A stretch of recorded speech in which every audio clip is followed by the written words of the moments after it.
Cualquiera con un mínimo de interés en la Deep Web ha escuchado hablar sobre los inquietantes servicios que se ofrecen allí, siempre que tengas las criptomonedas para pagarlos. Desde contratar a un hacker hasta organizar una sala roja con fines letales, muchos creen que es posible adquirir casi cualquier cosa. Existen diferentes grados de veracidad en estos rumores, lo que hace complicado separar las leyendas urbanas de la realidad. Sin embargo, un aspecto preocupante, que se ha asociado por mucho tiempo con la Deep Web, es la posibilidad de contratar a un asesino con unos pocos clics. Sorprendentemente, muchas personas deciden averiguar esto por sí mismas. Y aquí es donde entra Laura Jane Hopkins, una residente de Florida de más de 50 años. Cuando pensamos en asesinatos por encargo, Hopkins no es precisamente la imagen que nos viene a la mente. Ella era una empresaria y directora de finanzas en una iglesia en New Tampa. Pero como suele pasar, la envidia es un sentimiento muy poderoso, y las intenciones de Hopkins se oscurecieron durante el verano de 2021.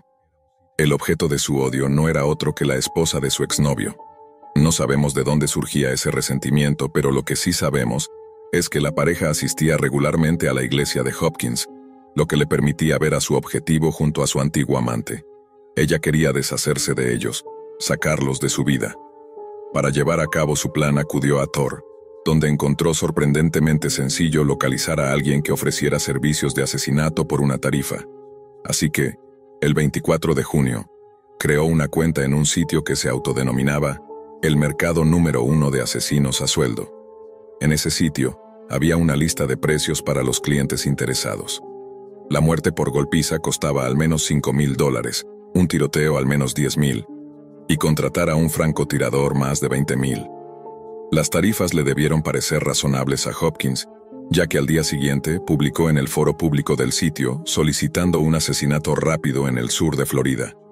Cuando se trata de contratar los servicios de un asesino, hay un proceso específico que debes seguir.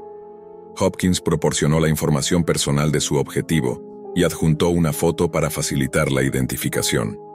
También es crucial que el cliente demuestre tener el Bitcoin necesario para pagar. Solo después de que se transfiera el pago, se asigna un miembro de la organización para llevar a cabo el trabajo. Hopkins tenía algunas condiciones adicionales para su asesino a sueldo: que el homicidio no ocurriera cuando la víctima estuviera en casa, y que el asesinato se realizara en julio, idealmente entre el 5 y el 11. Con su solicitud en marcha, estaba ansiosa por ver los resultados.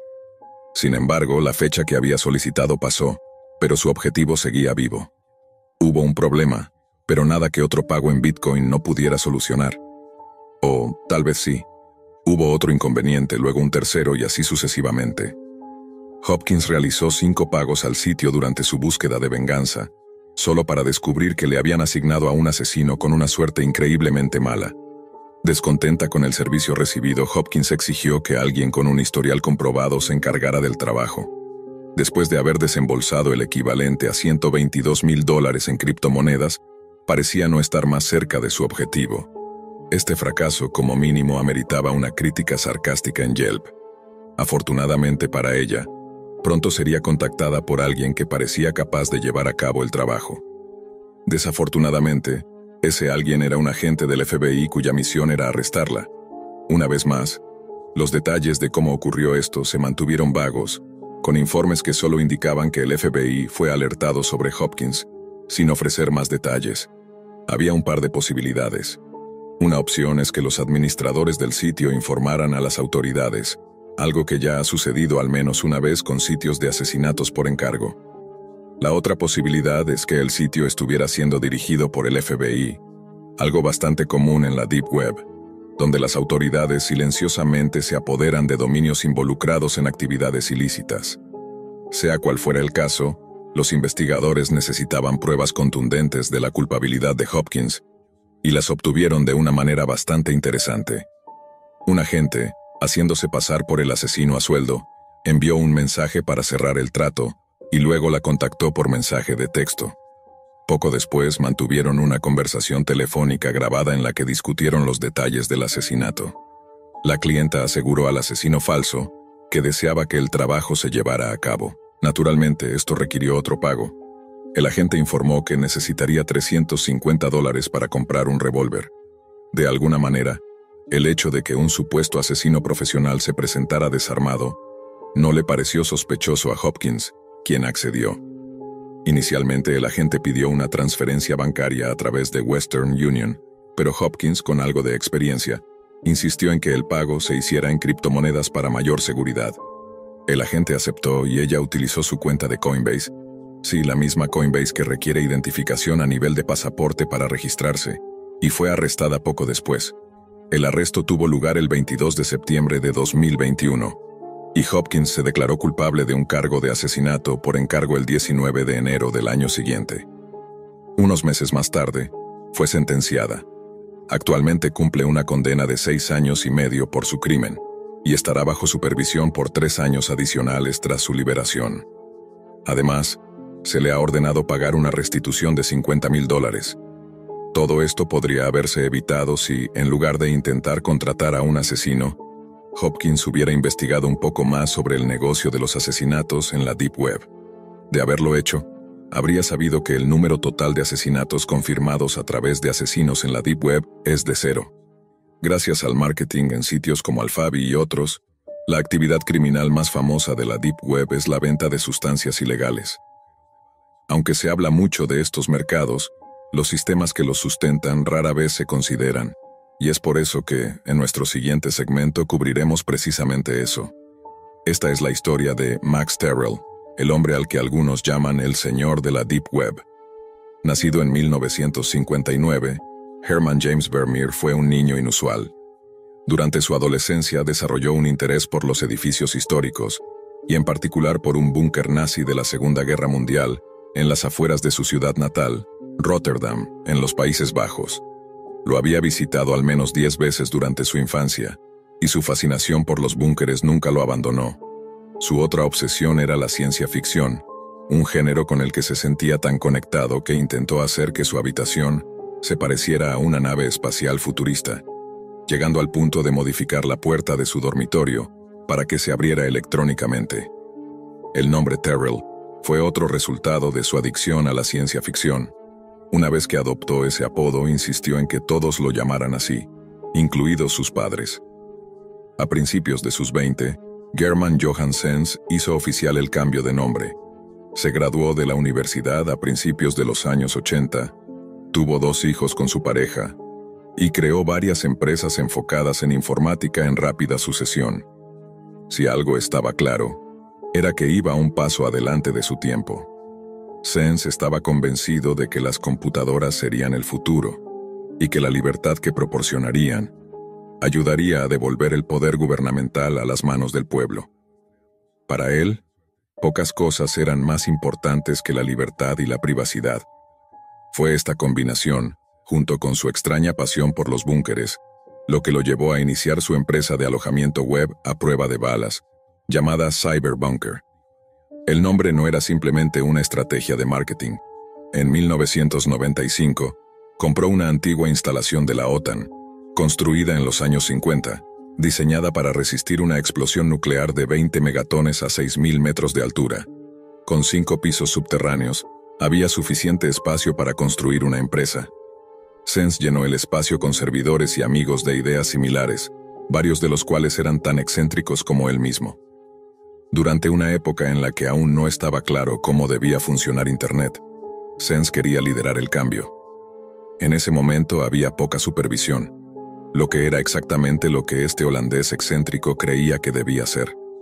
Aunque incluso él tenía ciertos límites morales, ya que las reglas de Cyberbunker prohibían contenido terrorista e imágenes explícitas de menores. Todo lo demás era permitido. Como podrán imaginar, esto hizo que sus servidores se llenaran rápidamente con contenido para adultos. Parte de esa misma energía se filtró al búnker mismo, que supuestamente tenía una sala porno con espectáculos en vivo que involucraban a las novias de Sens. A pesar de todo, el equipo encontró tiempo para hacer crecer el negocio. En 1999, un viejo amigo de Sens, Mark Jansen, se unió al equipo. Jansen, conocido por su alias CB3Rob, era otro personaje peculiar, aunque con tendencias anarquistas más pronunciadas que las de sus colegas. Alrededor de la misma época en que llegó Jansen, Sens decidió alquilar una parte del búnker a un tercero. Este acuerdo duró hasta el 27 de julio de 2002, cuando una explosión sacudió el área alquilada. Sense sufrió quemaduras en el incendio resultante, pero lo que se descubrió entre las cenizas tendría efectos mucho más duraderos: los restos de un laboratorio de drogas. Supuestamente sin el conocimiento del equipo de Cyberbunker, los inquilinos habían estado produciendo éxtasis allí. Aunque Sense tenía una excusa plausible y no se presentaron cargos, su licencia comercial fue revocada. Esto significaba que durante un tiempo tuvo que trasladar su operación a la superficie. Poco después, Sense hizo un movimiento audaz. Él y Jansen declararon la independencia de su nuevo estado, la República de Cyberbunker. Su república abarcaba el búnker parcialmente destruido y los terrenos circundantes. Dejando de lado la evidente sátira, decidieron que sería una monarquía. Sense se autoproclamó presidente y rey de Cyberbunker, mientras que Jansen fue nombrado Su Alteza Real, Príncipe Sven Olaf von Cyberbunker. El reinado de Sense y la independencia de Cyberbunker parecían, en gran medida, una broma para él. Sus motivos declarados incluían el deseo de trabajar en proyectos sin interferencia externa. Jansen, por otro lado, se tomaba su título muy en serio, y hasta el día de hoy sigue utilizando su inmunidad diplomática como un comodín para evitar problemas legales cuando es posible. Con el paso de los años, la clientela de Cyberbunker se fue alejando de los usuarios legítimos, acercándose cada vez más a la delincuencia organizada. Entre sus clientes más destacados se encontraban Wikileaks y el sitio de intercambio de archivos de Pirate Bay. Sus servicios fueron utilizados con frecuencia en actividades ilegales, incluidas campañas masivas de spam y phishing. De hecho, Cyberbunker facilitó uno de los ciberataques más graves de la historia, que supuestamente fue tan impactante que ralentizó Internet a nivel mundial. Legalmente, un proveedor de alojamiento no puede ser responsable de lo que hagan sus usuarios, siempre y cuando no tenga conocimiento de actividades ilegales. Esto significaba que todos en Cyberbunker podían simplemente fingir ignorancia y mantenerse libres de cargos. Cansado del escrutinio en los Países Bajos, Sense compró un segundo búnker en junio de 2013. Este estaba ubicado cerca del pueblo de Traben-Trarbach, en Alemania, y esta vez, Sense duplicó las medidas de seguridad, agregando una cerca perimetral y perros guardianes para mantener alejados a los curiosos. Se podría suponer que todo esto colapsaría eventualmente, y así fue. Sin embargo, el proceso no comenzó allí, sino un año más tarde, en los Países Bajos. Las autoridades holandesas estaban investigando un mercado ilegal llamado Cannabis Road, que estaba alojado en uno de los servidores de Cyberbunker. Aunque Sense afirmó que había arrendado ese servidor a otra empresa, este hecho lo llevó a creer que la policía alemana lo estaba espiando y compartiendo información con las autoridades holandesas. Si eso no era cierto en ese momento, pronto lo sería. Durante 5 años, la unidad de ciberdelincuencia alemana mantuvo una investigación encubierta. Aunque los servidores de Cyberbunker afirmaban ser a prueba de balas, los investigadores encontraron brechas de seguridad. La unidad principal tuvo acceso para monitorear el tráfico web del búnker, y para su sorpresa, descubrieron que entre el 10 y el 15% de los datos que fluían a través de los servidores no estaban encriptados. Entre esos datos encontraron conexiones con mercados de drogas, venta de información de tarjetas de crédito y una variedad de estafas. Mientras las autoridades construían su caso contra Sense, él cambiaba de estrategia. El mundo había cambiado a su alrededor, y el negocio de alojamiento a prueba de balas se estaba volviendo menos sostenible, en gran parte debido a la decisión de operar desde una antigua instalación militar. La mayoría de los sitios legítimos se habían trasladado a hosts más baratos y convencionales, lo que significaba que los ingresos de Cyberbunker apenas cubrían los costos de mantenimiento. Mientras Sense intentaba algo nuevo, su enfoque seguía siendo la privacidad. Esta vez se centró en asegurar teléfonos móviles. Con la ayuda de Jansen y otros, Sense desarrolló aplicaciones encriptadas que operaban en una red privada. Estas aplicaciones se instalaban en teléfonos modificados, sin cámaras ni sistemas de rastreo, y a menudo incluían un interruptor de emergencia que borraba todos los datos del dispositivo instantáneamente. En el transcurso de un año, este nuevo negocio resultó ser más rentable que su empresa de alojamiento. Curiosamente, la mayoría de los clientes de estos teléfonos estaban en Irlanda, y había una razón para ello. En una foto se ve a Sense en todo su esplendor, y a su lado, el capo de la droga irlandés George Mitchell, conocido como el Pingüino debido a su extraña forma de caminar. Los vínculos de Mitchell con Sense se remontaban al menos hasta la compra del primer búnker. Supuestamente, Mitchell había contribuido con $700,000 para cubrir parte de los costos. La relación comercial continuó a lo largo de las décadas, y la red de distribuidores de Mitchell era el mercado perfecto para lo que Sense ofrecía. Sus lazos eran tan estrechos que el Pingüino actuaba como intermediario, ofreciendo los teléfonos de Sense a los cárteles de droga colombianos. Todo considerado, este negocio paralelo estaba funcionando sin problemas. Mucho se ha dicho sobre la Deep Web, sus peligros, sus ofertas ilícitas y sus perturbadores usuarios. Hoy vamos a rascar la superficie de sus profundidades para separar la realidad de la ficción y darles un vistazo a los cimientos sobre los cuales se construye este aparente refugio para los depravados. Aquí están 3 de los relatos más oscuros de la Deep Web. Aunque es triste decirlo, la pobreza es una plaga que siempre existirá. Ya sea por la crisis financiera actual, los efectos de la guerra o cualquier otro número de factores, siempre habrá personas ricas y personas pobres. Hay poco que la mayoría de nosotros podamos hacer en una gran escala, y aquellos que tienen la riqueza y la influencia para provocar un cambio masivo, nunca querrán cambiar el sistema que les trae fortuna. Es admirable, entonces, que frente a un problema titánico haya quienes se dediquen a hacer la diferencia que puedan. Estamos hablando de voluntarios extranjeros que cambian las comodidades del hogar por algunas de las regiones más pobres del planeta para ayudar a personas necesitadas. Un destino común para aquellos que desean hacer su parte es India, hogar de la población más grande del mundo. También es un país con una extrema desigualdad de riqueza, pero hay una división marcada entre aquellos que prosperan y aquellos que luchan por sobrevivir. En este último grupo, ninguno es tan vulnerable como los más de 18 millones de niños que han sido abandonados a valerse por sí mismos en las calles de la nación. Son indefensos y dependen de la bondad de los demás.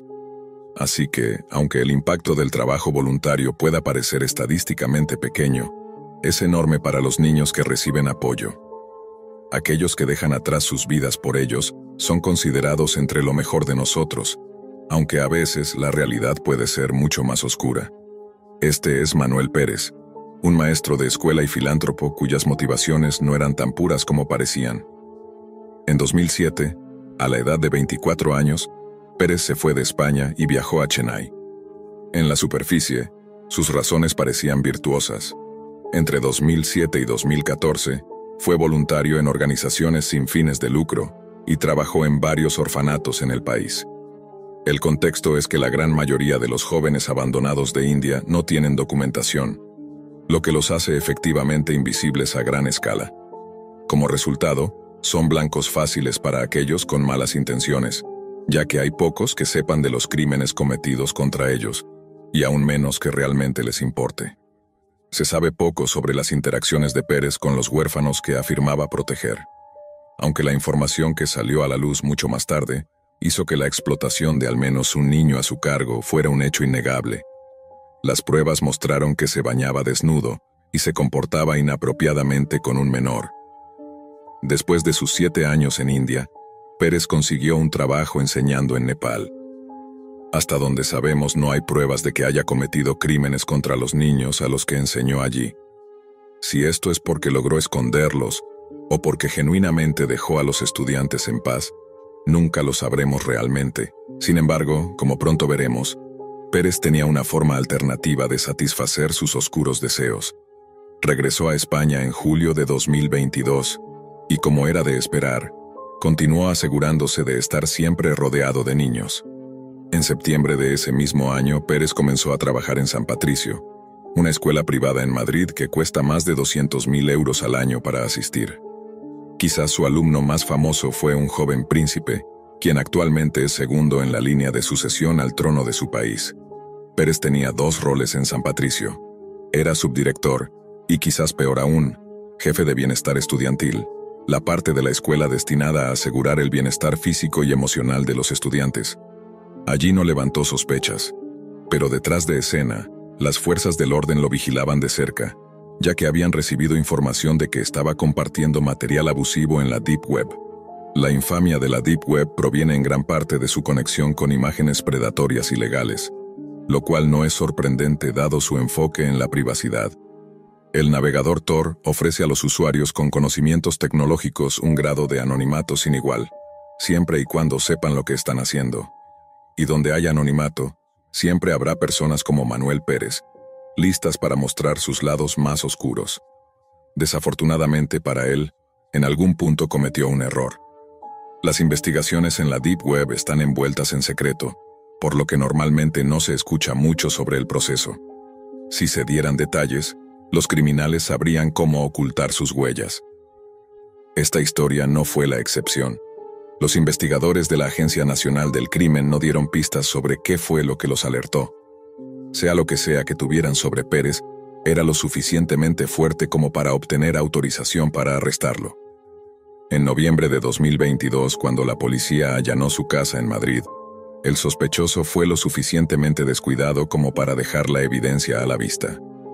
Dejó su portátil abierta con foros y sitios de la Deep Web, dedicados a imágenes indecentes de menores en varias pestañas. También había dejado abierta la versión de escritorio de Telegram, lo que reveló aún más su vergonzoso secreto.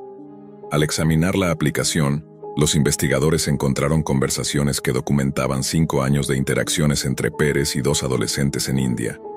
En el momento de su detención, estaba conversando con uno de ellos. Durante y después de su tiempo en Nepal, Pérez pagaba a estos jóvenes para que actuaran como intermediarios. Les hacía peticiones específicas, les enviaba contenido ilegal como ejemplos y les daba instrucciones sobre cómo ganarse la confianza de un niño. Los adolescentes luego buscaban niños vulnerables, recreaban los ejemplos que les mostraban, enviaban los resultados y recibían pagos por sus servicios. Un detalle a menudo pasado por alto es que uno de estos adolescentes parece haber sido una antigua víctima de Pérez, probablemente el niño con el que la policía encontró pruebas de que se había bañado. Como indicó el fiscal durante el proceso legal, cuando el joven creció, Pérez lo alentó a atraer a un niño de 8 años con la intención de abusar de él. A cambio, Pérez prometió pagar sus tarifas escolares. Así que, durante más de 5 años, el maestro había gastado más de 65.000 euros en la adquisición de material abusivo. Durante la investigación, se recuperaron 120.000 imágenes indecentes de menores de sus dispositivos electrónicos, de las cuales alrededor de 11.000 eran de categoría A. Las pestañas de la Deep Web que dejó abiertas también demostraron que no actuaba solo. Existe un requisito común para esa comunidad, la contribución de contenido original. Con eso en mente, no hay forma de saber hasta dónde pueden haberse difundido los resultados de sus delitos. El 9 de agosto de 2023, Manuel Pérez fue condenado a 12 años de prisión. Fue incluido en el registro de delincuentes sexuales de por vida y está sujeto a una orden de prevención de daños sexuales indefinida. Cuando se le preguntó si había cometido algún crimen contra los estudiantes de la escuela privada, Pérez insistió en que no lo había hecho. Cuando se le preguntó si había abusado de algún niño en otras escuelas donde había trabajado, se negó a responder. No puedo revelar demasiada información, pero trabajo para el gobierno del Reino Unido. Me asignaron la tarea de localizar a varias personas que habían desaparecido y que, según se informó, habían sido vistas en lo que se conoce como la Deep Web. Había oído hablar vagamente de este lugar antes, pero necesitaba investigar un poco más antes de sumergirme en ese mundo. Es un sitio donde los delincuentes pueden refugiarse, asesinos a sueldo, transmisiones en directo de homicidios, pornografía infantil, los rincones más oscuros del Internet. Era momento de comenzar. Encendí mi computadora y descargué el navegador Tor. No tuve problemas. Se instaló y comenzó a funcionar en cuestión de minutos. Gracias a mis investigaciones anteriores, sabía que la wiki oculta me llevaría a los sitios que necesitaba visitar. Las personas desaparecidas habían sido vistas en una página de tortura transmitida en vivo, y ese fue mi punto de partida. Lo que vi fue indescriptible. Presencié muchos actos atroces. Un video mostraba a alguien que había secuestrado a un hombre sin hogar, mientras el administrador del sitio web comentaba lo que querían que le hicieran. Le arrancaron los ojos, desfiguraron su rostro y le arrancaron la piel, Todo mientras seguía vivo. Seguí buscando a un hombre de tez blanca, cabello castaño, ojos azules, aproximadamente de 1,84 m de altura y 88 kilos de peso. Sabía que la experiencia no sería agradable. Vi al menos 3 personas, si no más, siendo brutalmente torturadas, violadas, mutiladas y asesinadas ante la cámara, hasta que encontré a uno que destacaba. Un hombre de piel blanca, cabello castaño de 1,84 m, que aparentaba pesar unos 88 kilos. Tuve que soportar ver cómo lo torturaban y lo asesinaban durante 47 minutos angustiosos. Después de que lo mataron, algo mucho peor sucedió. Vi cómo el verdugo abría el pecho del hombre y extendía sus costillas y pulmones como si fueran alas. Ya había visto esto antes. El águila de sangre. El águila de sangre fue un método de ejecución utilizado por los vikingos, en el que se abrían las costillas de una persona desde la espalda y se sacaban los pulmones para que parecieran alas desplegadas. Este tipo de asesinato no es algo común. Al ver el video me di cuenta de que esto no era un simple acto de violencia al azar. Había un patrón, una conexión con una práctica ritual antigua. El culto del águila de sangre había regresado. El culto del águila de sangre era una organización de asesinos a sueldo que operaba globalmente, sacrificando víctimas en nombre del águila, a quien veneraban como su deidad. Sabía que estaba frente a algo mucho más grande de lo que podía manejar. No tenía los recursos ni el entrenamiento necesario para desmantelar una organización criminal como esta. Ni siquiera tenía pruebas sólidas para presentar a mis superiores. Solo un video perturbador que había encontrado en la Deep Web. Necesitaba un descanso, algo de normalidad. Cerré el navegador tras salir del sitio. Sin embargo, algo estaba terriblemente mal. Mi fondo de pantalla, esa imagen que tanto valoraba de mí en mi graduación, no podía más. Grité y apagué la computadora de inmediato. Pensé que un virus estaba detrás de todo esto, tal vez diseñado para asustar a quienes observaban esos horrores. Salí corriendo de mi oficina, pero oí mi computadora encenderse de nuevo. Estaba viva. Corrí de vuelta y miré horrorizado la pantalla. No había sangre ni nada grotesco, solo unas palabras en la pantalla. Mi nombre, seguido del ojo del águila, todo lo ve. ¿Cómo habían encendido mi computadora de manera remota? ¿Cómo sabían mi nombre? Salí corriendo de la casa, agarré mis llaves, cartera, teléfono y cualquier cosa que pudiera necesitar. Respiré profundamente, disfrutando del aire fresco. Caminé solo durante un buen rato intentando despejar mi mente. Todo parecía tan normal afuera, como si el terror de la Deep Web no pudiera alcanzarme en el mundo real. Me senté en un banco del parque y conversé con un anciano amable sobre el clima y consejos de carpintería. Por un momento olvidé lo que había pasado.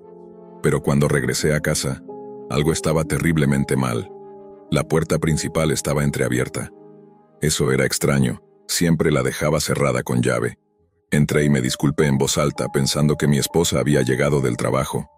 «Lo siento, amor, tuve que salir a caminar, necesitaba despejarme», dije mientras subía las escaleras. Al llegar al dormitorio noté algo que no había visto antes. Las paredes estaban cubiertas de sangre. Abrí la puerta y me encontré con la escena más aterradora que jamás habría podido imaginar. Toda la habitación estaba empapada en sangre.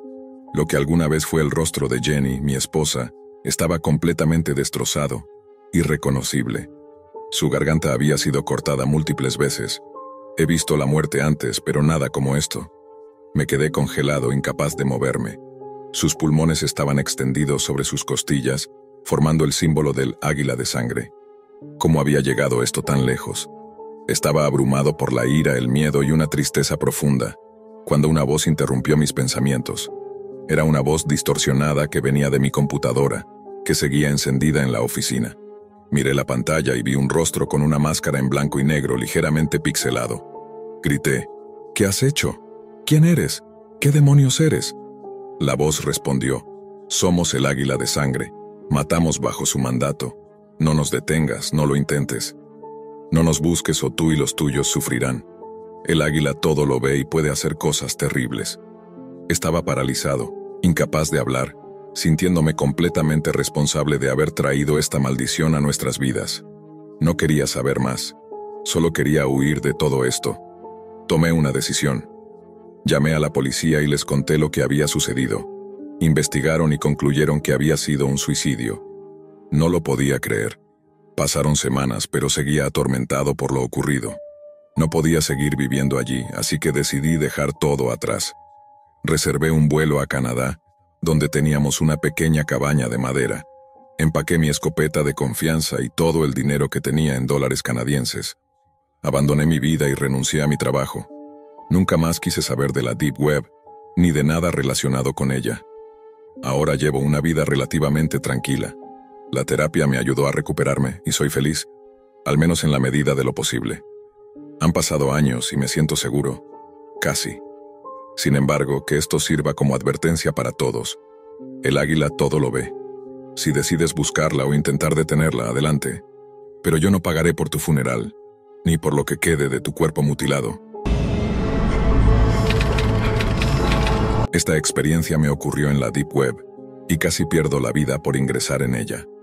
Permíteme explicarlo.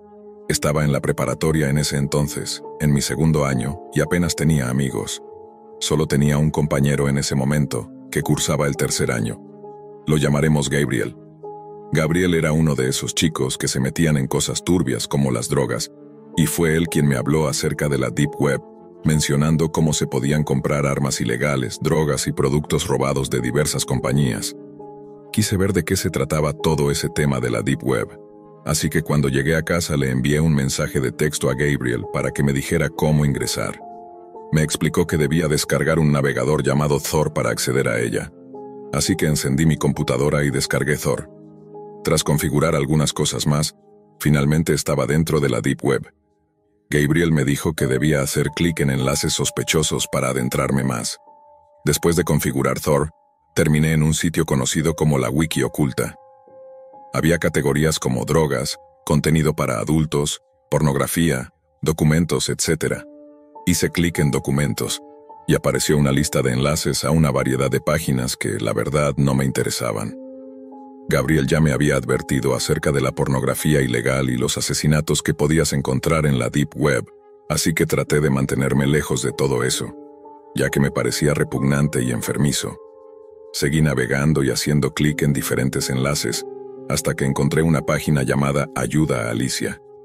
Sabía que probablemente era peligrosa solo por el nombre, pero al mismo tiempo tenía curiosidad por ver qué había más allá de la primera página. Hice clic en la sección de fotos y videos de ese sitio, y realmente desearía no haberlo hecho. Lo que vi es algo que nunca podré borrar de mi mente. Había al menos cientos de imágenes de personas siendo torturadas y sufriendo cosas horribles que nadie debería experimentar. No quiero ni entrar en detalles de lo que vi en esas imágenes. Poco después, apareció una pequeña ventana de chat en mi pantalla que decía: ¿te gustó lo que viste? Escribí de vuelta diciendo que esas personas no eran humanas y que informaría esto a las autoridades de inmediato. Probablemente ese fue el error más grande de mi vida, porque no pasaron ni 10 segundos antes de que me respondieran. Está bien, nos veremos en esta dirección. Miré la dirección y me resultaba familiar. Entonces me di cuenta de algo aterrador. Era mi dirección. En ese momento entré en pánico. Cerré la ventana, eliminé el navegador Tor y borré todo de mi computadora. Unas horas después me calmé y me olvidé de lo ocurrido. Continué con mi vida, yendo a la escuela, jugando videojuegos, viendo películas, cosas de rutina. Aproximadamente una semana más tarde, mis padres salieron a cenar y me dejaron solo en casa. Terminé mi tarea y me puse a jugar videojuegos en mi habitación. Mientras jugaba, creí escuchar algo. Bajé el volumen, pero no oí nada. Pensé que tal vez solo me lo estaba imaginando, así que volví a jugar. No pasaron ni 5 segundos cuando sentí una mano agarrándome la pierna. Me asusté y corrí hacia la puerta principal, pero había un hombre con una máscara bloqueando la salida de mi habitación. Había 5 personas en total rodeándome. Ten en cuenta que soy un tipo bastante grande, mido 1,94, pero no podía enfrentarme a 5 personas al mismo tiempo. Con voz temblorosa les pregunté qué querían de mí. El hombre que bloqueaba la puerta se acercó y dijo: «Recuerda, te dijimos que nos veríamos en tu dirección». Al principio no entendía de qué hablaba, pero luego me di cuenta de que era el sitio en la Deep Web. El hombre que estaba en la puerta dijo: «Atrápenlo». Me atacaron, me ataron las manos con cuerdas y me cubrieron la boca con cinta adhesiva. Luego me llevaron afuera hasta una camioneta. En ese momento supe lo que iba a pasar, Iba a aparecer en ese sitio por haberlos enfrentado. Entonces sucedió algo que fue, sin duda, un regalo divino. Escuché sirenas en la distancia, acercándose a mi casa. Los hombres me soltaron, corrieron hacia la camioneta y se fueron rápidamente. Un minuto después, la policía llegó y me calmó. Les conté todo lo que había sucedido, y mis padres llegaron poco después.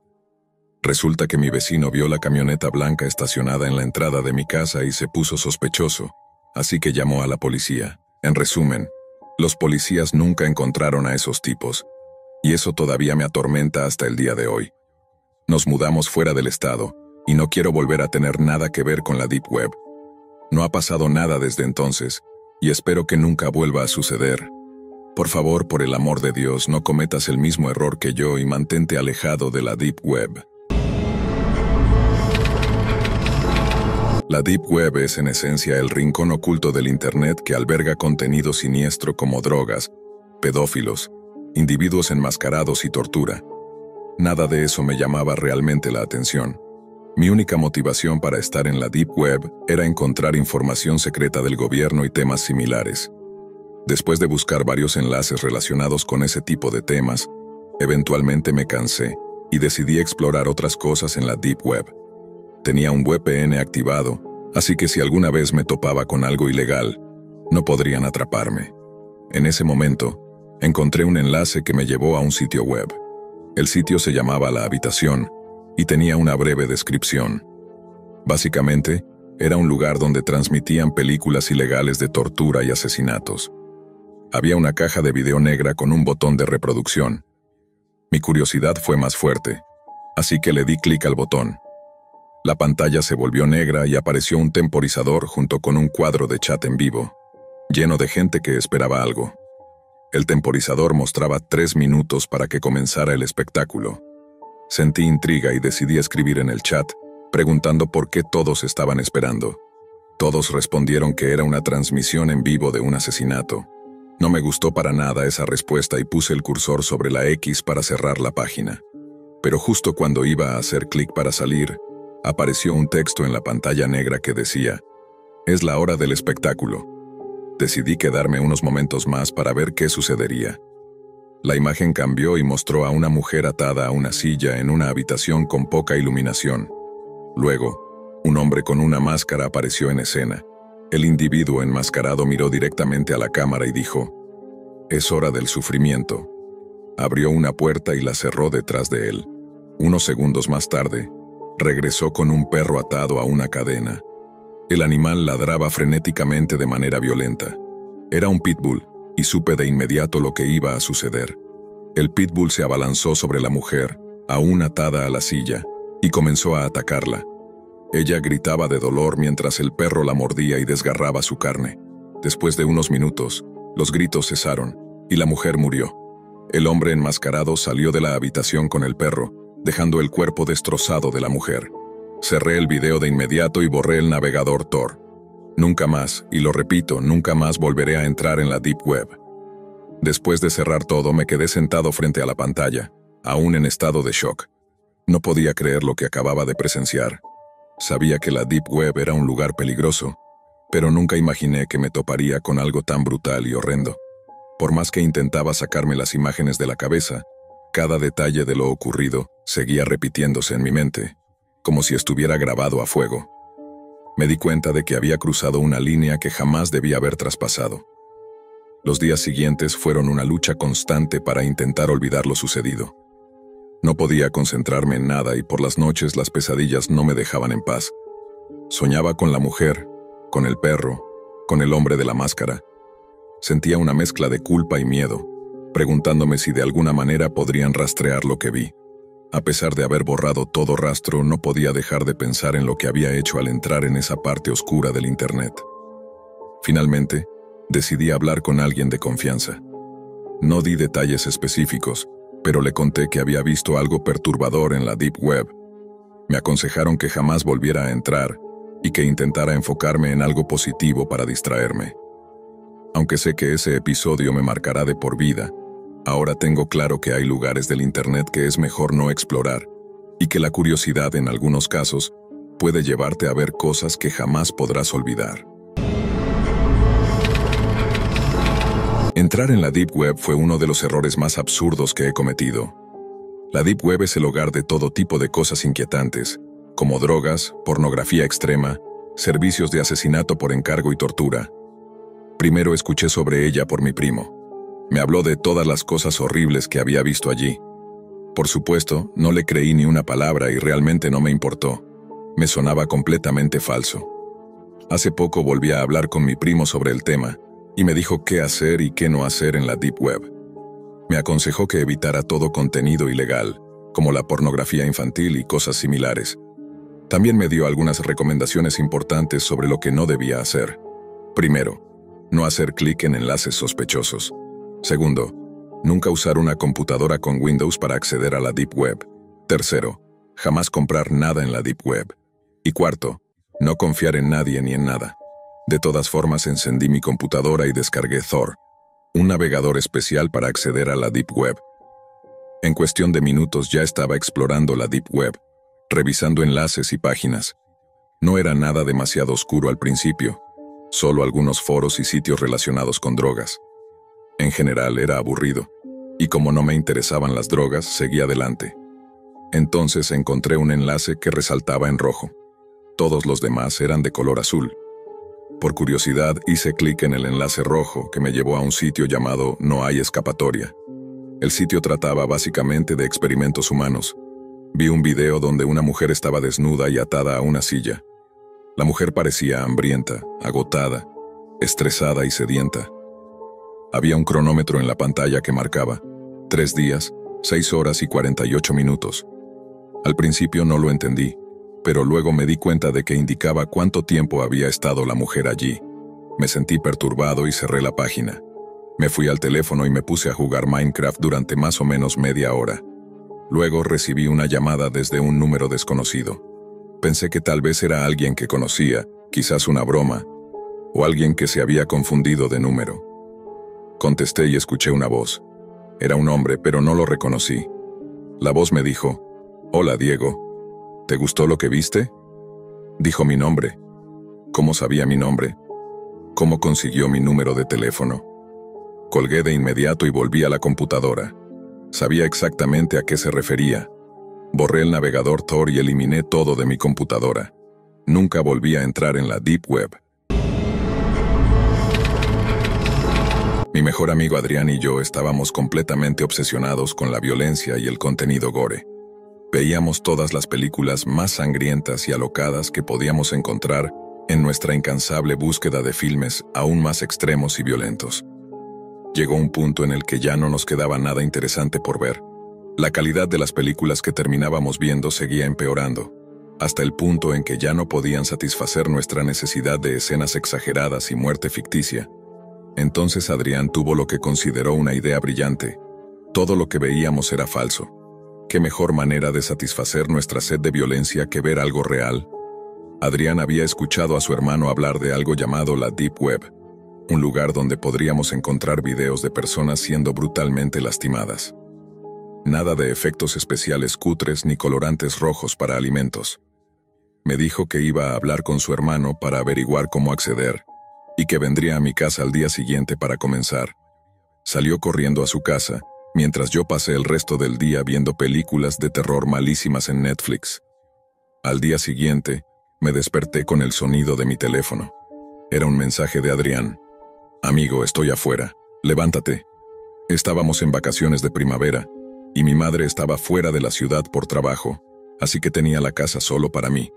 Me levanté, me vestí rápidamente y fui a abrir la puerta para dejar entrar a Adrián. Antes de que pudiera abrir completamente, él ya había entrado de un salto, con una gran sonrisa en su rostro. «Sé cómo hacerlo, hombre. Sé cómo entrar a la Deep Web. Vi algunas cosas anoche y es exactamente lo que estamos buscando», dijo Adrián, con su sonrisa ensanchándose aún más. «Suena genial, vamos a empezar», respondí, mientras me frotaba las manos y lo seguía hasta mi habitación. Adrián se sentó frente a mi computadora y rápidamente abrió una página web que le pedía que instalara algo. «Esto no va a freír mi computadora, ¿verdad?». «Component placement», pregunté con escepticismo. «No, mi hermano lo usa todo el tiempo, está totalmente seguro», dijo Adrián sin apartar la mirada de la pantalla. Me explicó que su hermano había conocido a algunas personas en la Deep Web que le habían dado el enlace a un sitio con justo el tipo de cosas que nos interesaba ver. Sacó una hoja de papel arrugada de su bolsillo, donde había garabateado una dirección con .onion. La escribió en el navegador Tor que acababa de descargar, y lo que al principio parecía una pantalla negra apareció ante nosotros. Pensé que había escrito mal el enlace, pero comenzó a mover el cursor lentamente por la página hasta que encontró un pequeño hipervínculo azul que decía: «Entra bajo tu propio riesgo». Adrián hizo clic y la página tardó un minuto en cargar. Finalmente la pantalla se abrió. El fondo era negro y todas las letras estaban escritas en rojo. En la parte superior de la página se leía en grandes letras: «Mercy Kill», muerte por misericordia. Brazos y piernas desmembrados formaban las letras, de las cuales goteaba sangre. Debajo del título había una barra horizontal con varias categorías para elegir: tortura, pornografía, secuestro, animales, y la lista continuaba. También había un botón de «enviar», que supuse era para que la gente subiera sus propios videos. Después de revisar las categorías por un rato, encontramos una que parecía tener lo que buscábamos. Hicimos clic en «asesinato». La página tardó un buen rato en cargar, y cuando lo hizo, aparecieron 3 cuadros negros, uno tras otro, con títulos debajo de cada uno. Había botones de reproducción flotando en el centro de cada cuadro. Los títulos de los videos eran: «Este cerdito se fue a casa», seguido de «Llévame al juego de béisbol» y «Ruleta rusa con un giro». Los videos no tenían vista previa, así que no sabíamos qué esperar antes de hacer clic en reproducir. Adrián decidió hacer clic en ruleta rusa primero, ya que parecía lo más seguro. Sabíamos lo que era la ruleta rusa. El video se puso en buffer por un momento y luego comenzó. En él, había un hombre sentado en una silla. La habitación tenía un suelo de baldosas blancas y una sábana blanca colgada detrás del hombre. Había una mesa blanca frente a él, con 6 pistolas encima. El hombre solo llevaba ropa interior y estaba cubierto de sudor. Tenía una mano atada a la silla, pero la otra estaba libre. Parecía joven, pero definitivamente mayor que nosotros, y extremadamente delgado, como si no hubiera comido en semanas. El hombre movía la boca, pero no se oía nada. Adrián encendió rápidamente los altavoces de mi computadora y pudimos escuchar la voz de otro hombre. «El juego es simple. Hay 6 armas en la mesa. Una tiene una bala, las otras están vacías. Elige una, ponla en tu boca y aprieta el gatillo. Si eliges bien, te dejaré ir». El hombre en la silla extendió su mano temblorosa y agarró la pistola del centro de la mesa. Levantó la pistola hacia su rostro, miró el cañón, luego cerró los ojos, murmuró algo inaudible para sí mismo, puso la pistola en su boca y apretó el gatillo. El sonido que salió de los altavoces casi hizo que mi corazón se detuviera. La sábana detrás del hombre se salpicó de sangre y materia cerebral. Su cabeza cayó hacia atrás y luego se estrelló contra la mesa con un fuerte golpe, tiñendo la mesa de rojo. Desde detrás de la cámara pudimos escuchar al otro hombre reír suavemente, escalando hacia una risa maníaca. Luego salió frente a la cámara. Era calvo y llevaba una máscara blanca. Se acercó a la mesa y comenzó a recoger los cargadores de las otras pistolas. Nos mostró cada uno a la cámara, revelando que todos tenían una bala cargada. «Mentí», gritó, antes de volver a reírse de manera escalofriante. El hombre enmascarado regresó al cuerpo y pasó su mano por el cabello del hombre muerto. Luego metió su dedo en el agujero de bala en la parte trasera de su cabeza, con un sonido desagradable. El video terminó ahí. Aunque el video fue impactante, era exactamente lo que buscábamos. Sentí algo de simpatía por las víctimas de estos videos, pero intenté convencerme de que solo eran películas de muy alta calidad. Finalmente, cuando el hombre fue golpeado hasta casi perder el conocimiento, decidieron terminar con su sufrimiento. Ambos lo golpearon al mismo tiempo con la mayor fuerza posible, en la cabeza. Pude escuchar el crujido de los impactos al conectarse con su cráneo. Luego, le vertieron gasolina encima, encendieron un fósforo y lo prendieron fuego. Lanzaron ambos bates al fuego y el video llegó a su fin. Después de ver esos 3 videos, estábamos más intrigados que nunca. Adrián comenzó a desplazarse hacia abajo para ver los siguientes 3 videos cuando un pequeño anuncio apareció en la esquina inferior derecha de la pantalla. Decía: ¿Te gustaría suscribirte para recibir videos exclusivos diarios gratis? Al leer el anuncio de aspecto sospechoso, 2 botones aparecieron cuando Adrián pasó el cursor por encima. Sí y no. Antes de que pudiera decir algo, Adrián ya había seleccionado sí. Otra ventana se cargó y aparecieron 2 barras en blanco para ingresar la dirección de casa y el correo electrónico. Adrián empezó a escribir mi dirección de correo cuando lo giré en la silla para encararlo. ¿Qué demonios estás haciendo? ¿Estás loco? Srenia, le dije. Vamos, hombre, videos exclusivos suena genial. Srenia, respondió Adrián con la misma sonrisa estúpida que tenía desde que llegó. Si quieres suscribirte, usa tu correo y tu dirección. No quiero que mi información ande rondando por la Deep Web, le dije molesto. Lo que sea, dijo Adrián cerrando la ventana. Justo cuando estábamos a punto de seguir viendo más videos, alguien llamó a la puerta. Adrián pareció ignorarlo y continuó desplazándose por la página web. Me levanté y fui a la puerta principal. Al abrirla era la madre de Adrián, que lucía algo frustrada. Hola Lucas, ¿está Adrián aquí? Swingueó con una sonrisa forzada, aunque claramente molesta por algo. Supuse que se había enterado de lo que Adrián y su hermano estaban haciendo en la Deep Web. Sí, voy a buscarlo, le dije, invitándola a entrar y volviendo a mi habitación. Al abrir la puerta, vi que Adrián no parecía darse cuenta de mi presencia. Le puse una mano en el hombro y se sobresaltó. Oye, tu mamá está aquí y no parece estar muy contenta, le dije mientras Adrián giraba en su silla. Maldito soplón, murmuró Adrián, confirmando mis sospechas de que su madre ya sabía algo. Bueno, nos vemos luego, le dije mientras hacíamos nuestro saludo de manos, y lo acompañé a la puerta. Su madre, que había vuelto al auto, lo esperaba afuera. Les hice un gesto de despedida y se fueron. Cuando volví a mi habitación, noté que Adrián había cerrado todo en la computadora, y no lo había observado lo suficiente como para saber cómo volver a acceder por mi cuenta. Decidí hacerme un tazón de cereal y pasar el resto del día viendo videos en YouTube. Aproximadamente 2 horas después de que Adrián se fue, recibí una nueva notificación de correo electrónico en mi teléfono. Abrí la aplicación y vi que el correo no tenía nada en la línea de asunto y había sido enviado desde una dirección cifrada. Al abrirlo me encontré con letras rojas en negrita que decían: «Felicidades. Gracias por suscribirte a nuestros videos exclusivos diarios. Se te enviará un video exclusivo de uno de nuestros usuarios todos los días.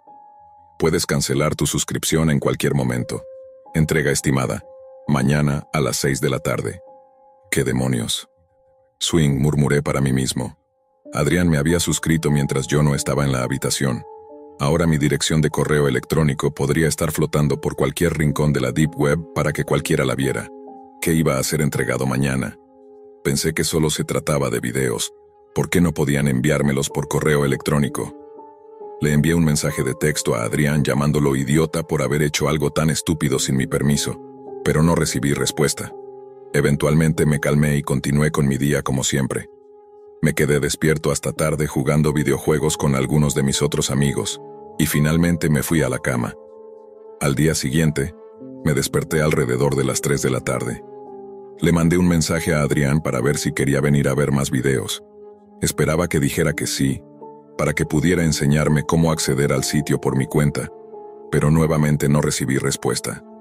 Supuse que su madre le había quitado el teléfono como castigo.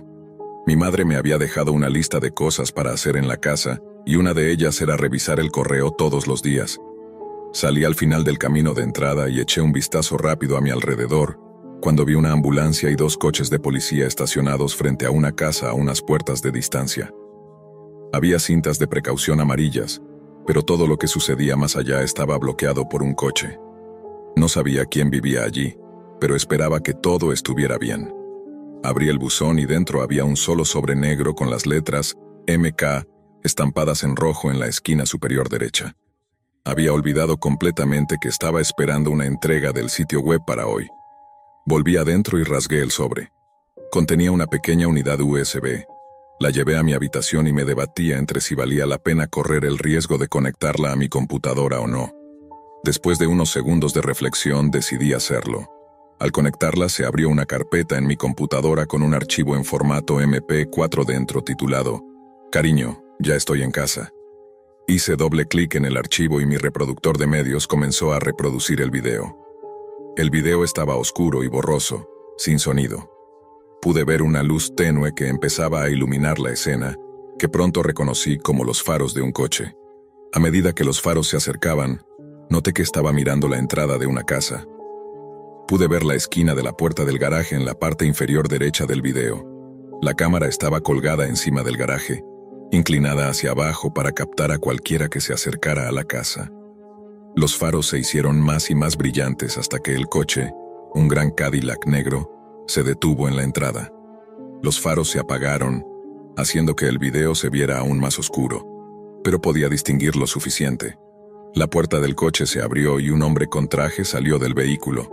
Apenas podía ver su rostro, pero parecía ser un hombre de mediana edad que claramente tenía un buen trabajo.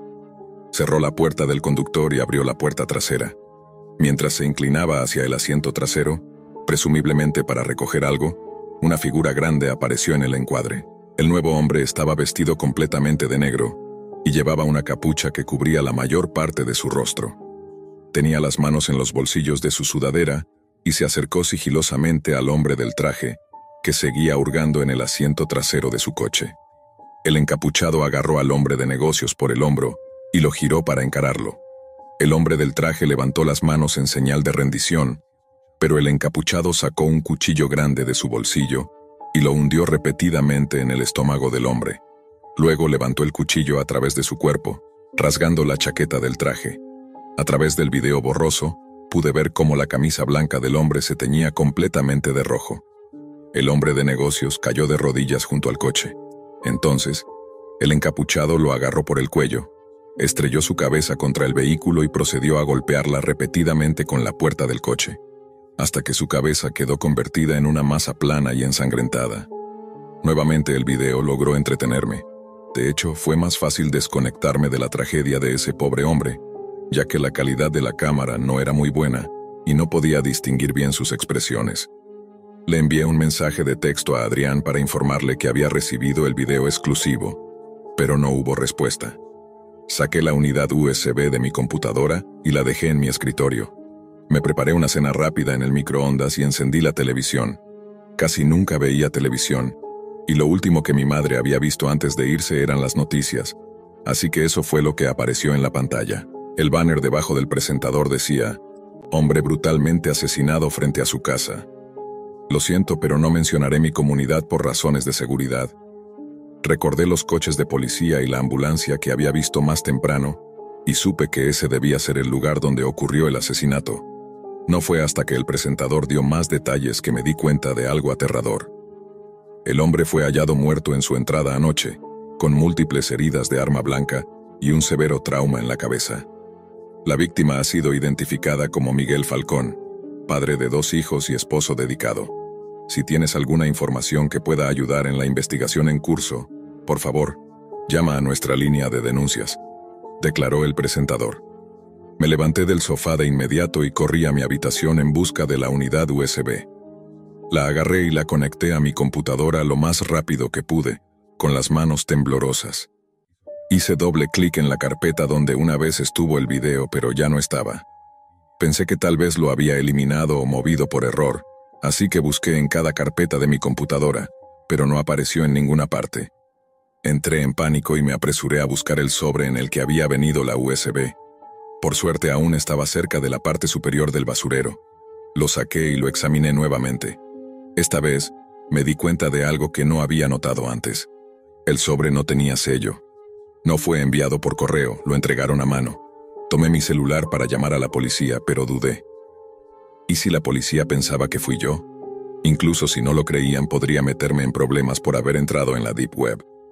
Después de todo, probablemente fue mi culpa que este hombre fuera asesinado, debido a esa estúpida suscripción. Antes de que pudiera tomar una decisión final, parecía que alguien la había tomado por mí. Mi teléfono vibró con una nueva notificación de correo electrónico.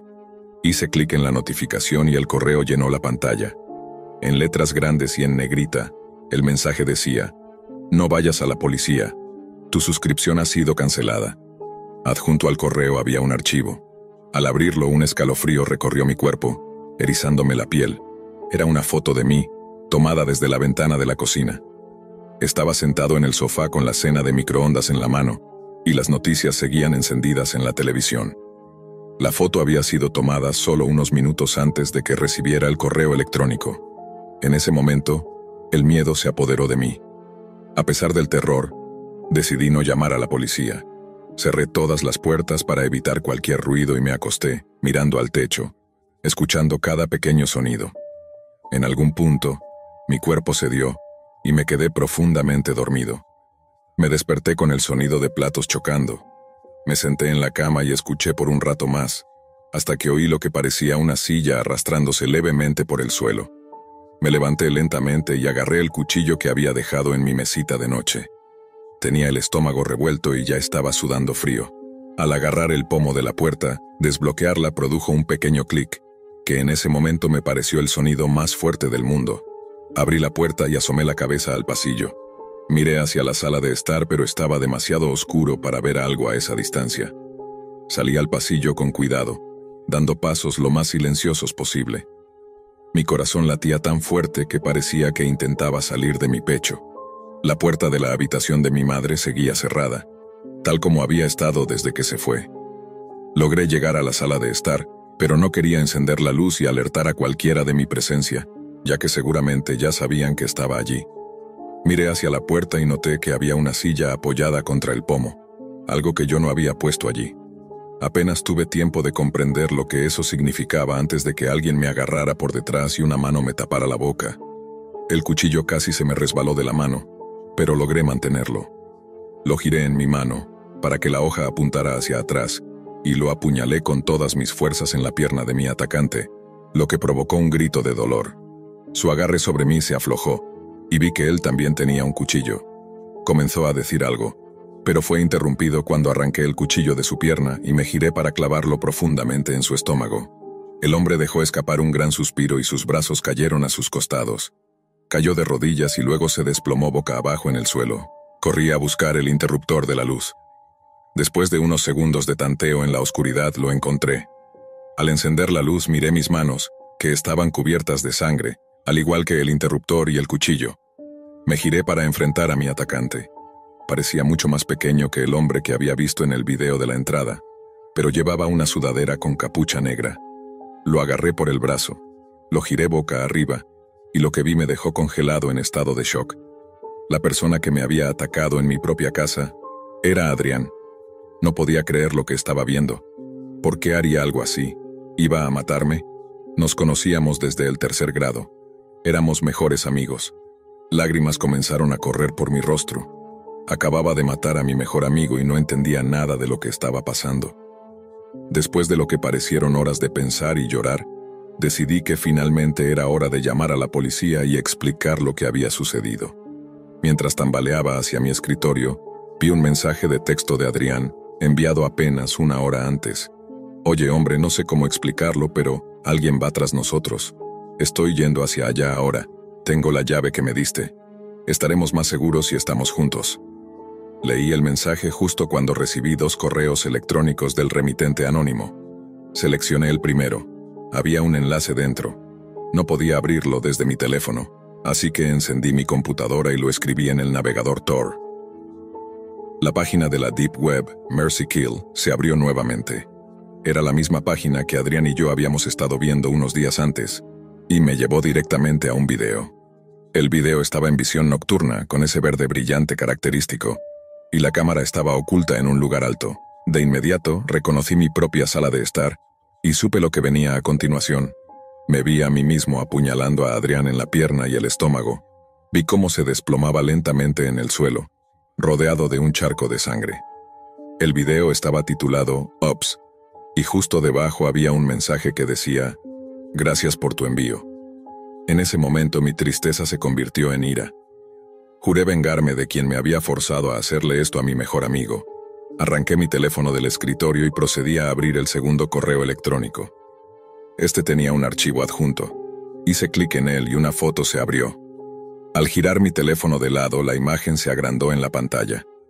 La foto era de mí, arrodillado junto al cuerpo de Adrián, con mis manos cubiertas de su sangre y lágrimas corriendo por mi rostro. Lo que más me perturbó fue el ángulo desde el cual fue tomada la foto. Era desde un punto de vista diferente al del video.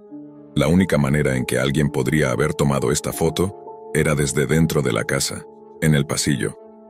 Justo cuando comenzaba a juntar las piezas del rompecabezas, escuché la puerta de la habitación de mi madre chirriar mientras se abría lentamente.